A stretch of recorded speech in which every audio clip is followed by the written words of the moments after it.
Hey everyone, welcome to Visual Radio, program number 369. Today's the 21st of November, 2006. Bill Janovitz, the author of Exile on Main Street. Hello, Bill. Hello, Joe. One of my favorite topics. So, it's your favorite album? Yeah, I would have to say pretty much my favorite album of all time.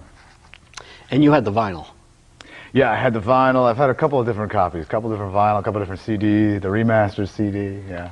It's the classic Rolling Stones album, everyone. You know that because we talked to Robert Greenfield a couple of weeks back with John Marco, who couldn't be here tonight. But if Bill's having fun, and if he has fun after the show, he can come back with John. There we go. What do you think, the vinyl or the CD?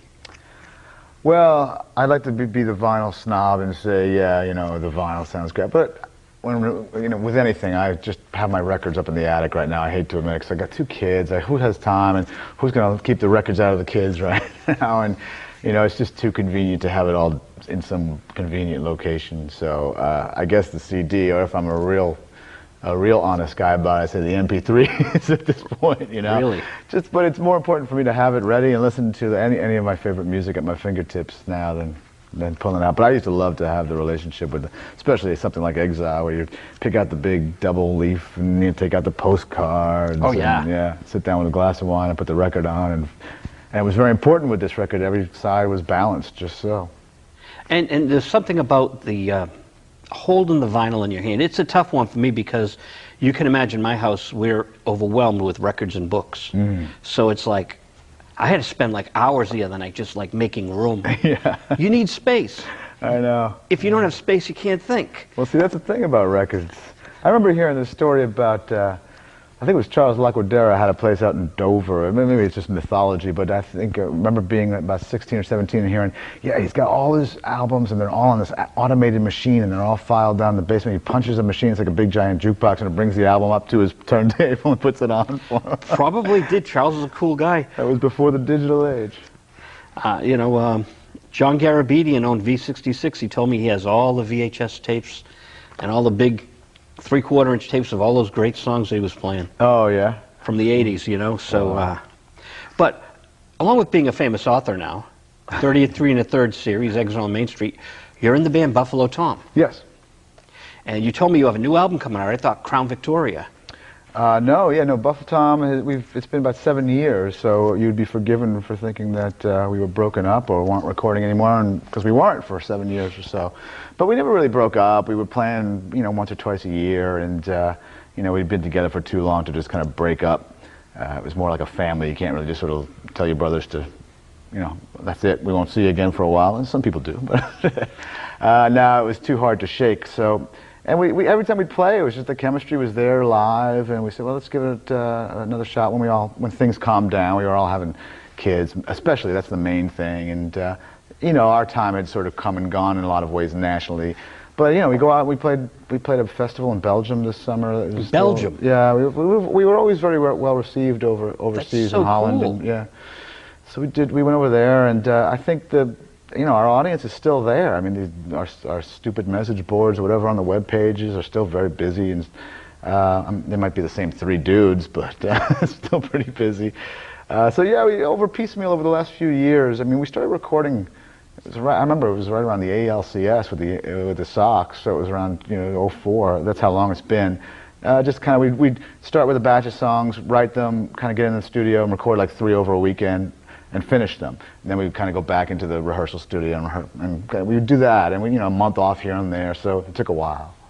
See, when I was a kid, we'd get Rolling Stone magazine, and it would be like, where's Sly Stone's new album? And it was taking him 2 years to make his new album. And now 2 years is like 10 minutes. Yeah. Yeah. The whole thing's changed. Well, I'd like to say that we were actually working for 2 years, but no, it's just, you know, it takes so long for things to happen, especially when the whole apparatus is wound down, and all of a sudden we've got to ramp it back up, and you know, we're trying to adjust to each other's schedules and try to figure out, project the next year. Well, you know, he's got 2 kids, I've got 2 kids, you know, he's got a day job, I'm sort of working a day, you know, what do we do? How do we get on the road again, and how much are we going to support this record? And it all kind of factors in making a new deal and that sort of thing. But the bottom line is, yeah, we have a record. I think it's really good, and it looks like we're going to have a pretty good deal for it and get it out. But you can support a record without really touring these days. You have YouTube. Yeah. Yeah, I mean, that's the great thing about the internet, and I wish it was around when we started. Don't we all? Yeah, I mean, You know? it's a really great time to be a... Doesn't Willie Alexander wish he had the internet back in '63? It's a great time to be a band just starting out because you can really get a grassroots thing going. I'm not saying easily, but you know, if you have the time to devote to it, the channels are there. So. But Buffalo Tom achieved something, and I think a lot of the internet bands, there are some great sounds out there, but sifting through the muck is a real art. And you get purevolume.com and myspace.com and now YouTube. You probably might have heard I'm a huge Lou Reed fan. I go into YouTube and I put in Lou Reed, and there's so much stuff I have to avoid it. It's unthinkable. 30 years ago I would have been like, oh my God, wow. But now it's like you got to avoid it. Whole nights go by where I'm like, one thing links to another. You said Sly Stone. There's some great Sly and the Family Stone stuff up there on YouTube. I don't want to know. Yeah, because I don't have the time. I know. But I mean, it's better than just sitting there watching passively television. You know, you can actually get in there and say, oh, that reminds me. And then there'll be somebody out in a sidebar that, oh, the making of Aretha Franklin's, blah, blah, blah. No, before you know it, yeah, the whole night's through. Well, you're a rock journalist, too. You write for allmusic.com. Yeah, I haven't done it in a while, but I was doing that for a long time. I was doing song reviews specifically, which was a great way. I mean, you know, they pay not a great amount of money for me for what I was doing, but you know, so it was basically a flat fee per song, and you know, so a lot of people that writing the song reviews would write two paragraphs and that'd be it. Me, I would spend a whole day writing about a song I love because I'm very passionate about it. So it wasn't a good way to make money, but it was a great way to kind of delve into the record collection, and it led to this, I think. Did you do the Sonny review on AMG? I did. And that's how I sort of found out about you, I think, a little later on. Yeah, but Bobby's one of my best friends in the whole world. Yeah, I know. Yeah, I've since read about that, so I'd love to meet the guy. Oh, I'm going to actually mail him the review tomorrow. Good. I'll print out your review and mail it to him and say, hey, I had Bill on the show, and you know, we just found out that Del Shannon had a hit in the Philippines with Sonny, #1. Really? I'm on the internet looking for something for Bobby, and I'm like, hey, Bobby, you were #1 in the Philippines? Because I was. It's amazing. That is funny. It's so you like Sonny? Oh yeah. And I you know, kind of ashamed to say I don't know much more of Bobby, and it was only recently where I heard the song again, and I remember writing the review, and I'm sure I looked at it, that was years ago, but just recently, right before you got in touch with me, in fact, I was kind of doing some stuff on the web, trying to find out, well, what else should I get by this guy? You know, I haven't picked up anything else, but I'm gonna have to get a collection. Brand new album out in Germany, Tuition Records. That's All I Want to Know.